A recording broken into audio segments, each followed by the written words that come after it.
Assalamualaikum warahmatullahi wabarakatuh. Kami dari kelompok 9 akan mempresentasikan hasil diskusi kami yang berjudul Nikah Beda Agama. Sebelumnya, perkenalkan anggota kelompok kami, yaitu Eva Lutfiana NIM 1119078 sebagai pemateri 1. Yang kedua, Velia Nur Hasana NIM 1119102 sebagai pemateri 2 sekaligus moderator. Yang ketiga, Farhan NIM 1119105. Baik, selanjutnya akan dibacakan oleh saudari Eva Lutfiana. Pengertian pernikahan. Secara etimologi, pernikahan itu dapat diartikan sebagai berkumpul atau penyatuan dan dapat diartikan juga sebagai akad atau hubungan badan. Nikah disebut juga dengan tazwij atau zawat yang berarti perkawinan. Kemudian secara terminologi, nikah itu adalah perjanjian perikatan pihak perempuan dengan pihak laki-laki untuk melakukan kehidupan suami istri, hidup rumah tangga, melanjutkan keturunan sesuai dengan ketentuan agama. Dan dalam Undang-Undang Nomor 1 Tahun 1974, perkawinan itu adalah ikatan lahir batin antara seorang pria dengan seorang wanita sebagai suami istri dengan tujuan membentuk keluarga atau rumah tangga yang bahagia dan kekal berdasarkan ketuhanan yang Maha Esa. Hukum nikah beda agama. Dalam Quran Surat Al-Baqarah ayat 221 yang artinya, janganlah kamu nikahi wanita-wanita musyrik sebelum mereka beriman. Sesungguhnya wanita budak yang mukmin lebih baik dari wanita musyrik, walaupun dia menarik hatimu. Dan janganlah kamu menikahkan orang-orang musyrik dengan wanita-wanita mukmin sebelum mereka itu beriman. Sesungguhnya budak yang mukmin lebih baik dari orang-orang musyrik, walaupun dia menarik hatimu. Mereka mengajak ke neraka, sedangkan Allah mengajak ke surga dan ampunan dengan izinnya. Dan Allah menerangkan ayat-ayatnya, perintah-perintahnya kepada manusia supaya mereka mengambil pelajaran. Jadi dalam Quran Surat Al-Baqarah ayat 221 ini dijelaskan bahwa seorang laki-laki muslim itu dilarang untuk menikahi wanita-wanita musyrik. Hal tersebut karena wanita musyrik itu adalah wanita yang menyekutukan Allah. Kemudian dalam Quran Surat Al-Ma'idah ayat 5 yang artinya, pada hari ini dihalalkan kamu yang baik-baik dan makanan orang-orang ahli kitab itu halal bagimu, sedangkan makananmu halal juga bagi mereka, dan dihalalkan juga bagimu mengawini orang-orang yang menjaga kehormatannya di antara perempuan yang beriman dan perempuan ahli kitab sebelummu, jika kamu telah membayar mas kawin mereka dengan maksud menikahinya bukan untuk berzina dan juga bukan untuk menjadikan seorang gundik. Jadi dalam surat Al-Ma'idah ayat 5 ini dijelaskan bahwa seorang laki-laki muslim ini diperbolehkan untuk menikahi wanita ahli kitab. Jadi seorang muslim laki-laki menikahi seorang wanita ahli kitab itu dalam surat Al-Ma'idah ayat 5 hukumnya adalah makruh atau diperbolehkan.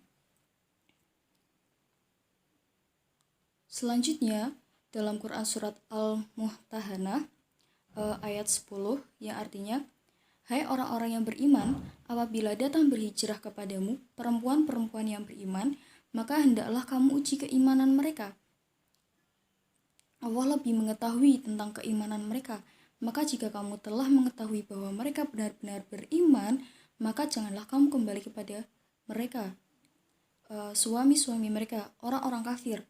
Mereka tiada halal bagi orang-orang kafir itu, dan orang-orang kafir itu tiada halal pula bagi mereka. Jelas dalam Quran surat Al-Mutahanah ayat 10 ini terdapat larangan bagi orang-orang yang beriman untuk menikahi orang-orang kafir. Jadi hukumnya menikahi orang yang orang kafir ini adalah diharamkan atau tidak diperbolehkan. Kemudian hadis riwayat Bukhari dan Muslim, di sini Rasulullah Shallallahu Alaihi Wasallam itu bersabda, wanita dinikahi karena 4 alasan, yaitu karena harta, keturunan, kecantikan, dan agamanya. Carilah yang taat beragama, niscaya kamu beruntung. Dalam hadis ini yang berkaitan dengan pernikahan beda agama, yaitu wanita itu dinikahi karena agamanya. Jadi dalam pernikahan itu agama adalah poin penting dalam memilih pasangan. Baik, di sini saya akan menjelaskan tentang jenis-jenis nikah beda agama. Yang pertama yaitu pernikahan laki-laki muslim dengan perempuan musyrik. Yang kedua, pernikahan laki-laki muslim dengan perempuan kitabiah. Yang ketiga, pernikahan perempuan muslim dengan laki-laki non-muslim. Selanjutnya, pandangan ulama tentang pernikahan beda agama. Menurut mazhab Imam Abu Hanifah, perkawinan antara pria muslim dengan wanita musyrik hukumnya adalah mutlak haram. Menurut Abu Hanifah membolehkan mengawini wanita ahli kitab atau Yahudi dan Nasrani, sekalipun ahli kitab tersebut meyakini Trinitas, karena menurut mereka yang terpenting adalah ahlul kitab tersebut memiliki kitab samawi.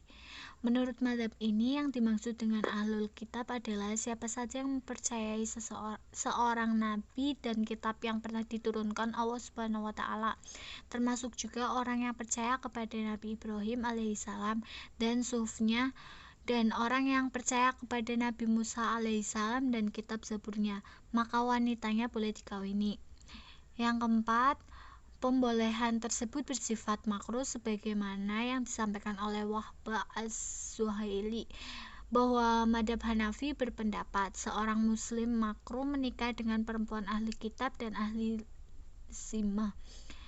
Yang kedua, menurut mazhab Imam Malik, menikah dengan wanita kitabiah hukumnya makruh mutlak, baik zimiyah, wanita-wanita non-muslim yang berada di wilayah atau negeri yang tunduk kepada hukum Islam, maupun wanita harbiah. Namun makruhnya menikahi wanita harbiah lebih besar apabila dikhawatirkan bahwa si istri yang kitabiah akan mempengaruhi anak-anaknya yang meninggalkan agama ayahnya, maka hukumnya haram.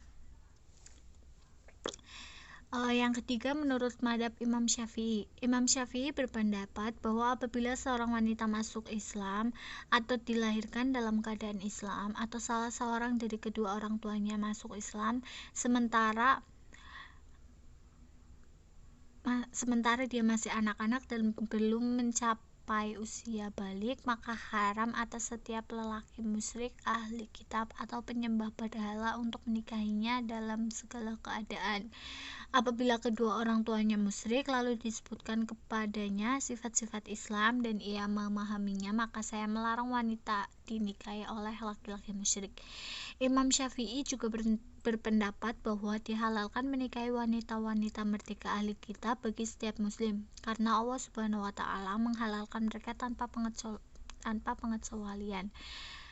Wanita-wanita ahli kitab yang merdeka dan boleh dinikahi adalah pengikut dua kitab yang masyhur, yakni Taurat dan Injil, dan mereka adalah Yahudi dan Nasrani. Namun bila diketahui bahwa mereka menyelisihi orang-orang yang menghalalkan apa yang dihalalkan dalam Alkitab dan mengharamkan apa yang diharamkannya, maka pada kondisi demikian diharamkan menikahi wanita-wanita mereka sebagaimana diharamkannya menikahi wanita-wanita Majusi.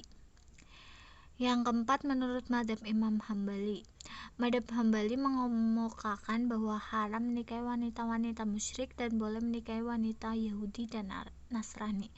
Yang termasuk ahli kitab adalah Yahudi dan Nasrani, bukan hanya dari bangsa Israel saja, tetapi wanita-wanita yang menganut agama Yahudi dan Nasrani sejak saat Nabi Muhammad SAW belum diutus menjadi rasul.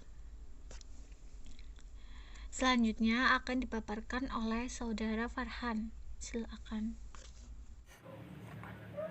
Selanjutnya yaitu adalah perspektif hukum positif di Indonesia terhadap nikah beda agama. Dalam pasal 2 UUP Undang-Undang Pernikahan, perkawinan adalah sah apabila dilakukan menurut hukum masing-masing agamanya dan kepercayaan itu, dan tiap-tiap perkawinan dicatat menurut peraturan perundang-undangan yang berlaku, dan juga tercantum dalam pasal 29 Undang-Undang 1945 yang menyatakan negara berdasarkan ketuhanan yang Maha Esa, dan juga negara menjamin kemerdekaan tiap-tiap penduduk untuk memeluk agamanya masing-masing dan beribadah menurut agamanya dan kepercayaan itu sendiri. Menurut fatwa MUI, perkawinan wanita muslimah dengan laki-laki non-muslim adalah haram hukumnya. Seorang laki-laki muslim pun begitu, haram mengawini wanita bukan muslim. Dan dalam KHI pasal 40 dan pasal 44, seorang wanita non-muslim, apapun agama yang dianutnya, tidak boleh dinikahi oleh seorang pria yang beragama Islam. Dan seorang wanita muslim tidak boleh dinikahi oleh seorang pria non-muslim, baik dari kategori ahli kitab ataupun bukan ahli kitab. Dampak pernikahan beda agama yaitu adalah terhalangnya hak waris antara suami istri dan anaknya. Dan berikutnya yaitu adalah kesulitan dalam memberikan pendidikan keimanan kepada anak-anaknya. Sekian dan terima kasih. Assalamualaikum warahmatullahi wabarakatuh.